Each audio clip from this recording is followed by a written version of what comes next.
कि दुनिया में कोई ऐसा माइका लाल पैदा नहीं हुआ है जिसके सवाल का जवाब अल्लाह उसके रसूल के सदके में ओवैसी ना दे।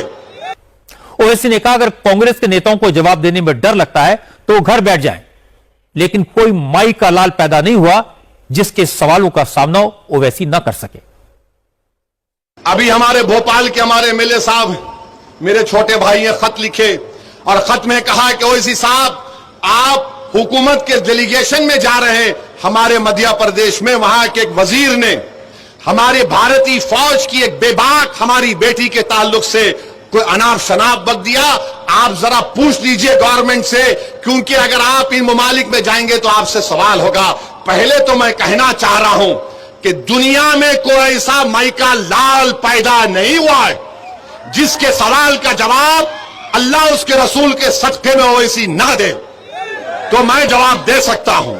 दूसरा ये आपके पार्टी के भी लोग जा रहे ना, हमसे ही पूछ रहे, और कोई बोल रहे नहीं आपके साथ वो बीजेपी का एमपी है आप उसके साथ क्यों जा रहे हैं? तो क्या पार्लियामेंट में हम नहीं बैठना उनके साथ? आप वोट डाले तो मेरे भाई मेरा हाल ऐसा हो गया कि गरीब की जोरू सबकी भाभी बनी हुई है। अब बोलते ना गरीब की जोरू सबकी भाभी, ऐसा लगता है इनको। बोलो अरे क्या मैं हूं, दिखेगा तुम्हारे को?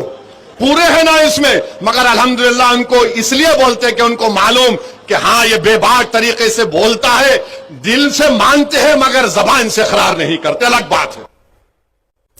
राहुल गांधी और कांग्रेस के दूसरे नेता सिर्फ सरकार पर या नरेंद्र मोदी पर हमला नहीं कर रहे। कांग्रेस के नेता विपक्ष के उन सांसदों को भी निशाना बना रहे हैं जो ऑल पार्टी डेलीगेशन का हिस्सा हैं।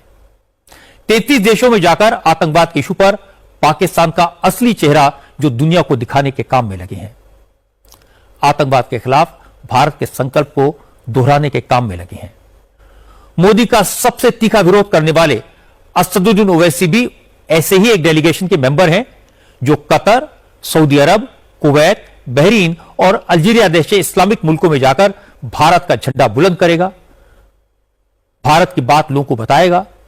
लेकिन कांग्रेस के नेताओं ने ओवैसी को चिट्ठी लिखकर कहा कि वो सरकार के चक्कर में ना फंसे, वरना इस्लामिक मुल्कों के तीखे सवालों का सामना करना पड़ेगा। इस पर ओवैसी ने जो जवाब दिया वो सुनने लायक है। ओवैसी का यही अंदाज उन्हें दूसरों से अलग बनाता है। वो नरेंद्र मोदी, उनकी सरकार और बीजेपी का तीखा विरोध करते हैं, लेकिन जब बात देश की आती है तो ओवैसी प्रधानमंत्री के साथ कंधे से कंधा मिलाकर खड़े हो जाते हैं।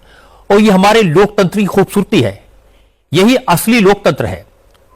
ओवैसी का डेलीगेशन कल रवाना होगा।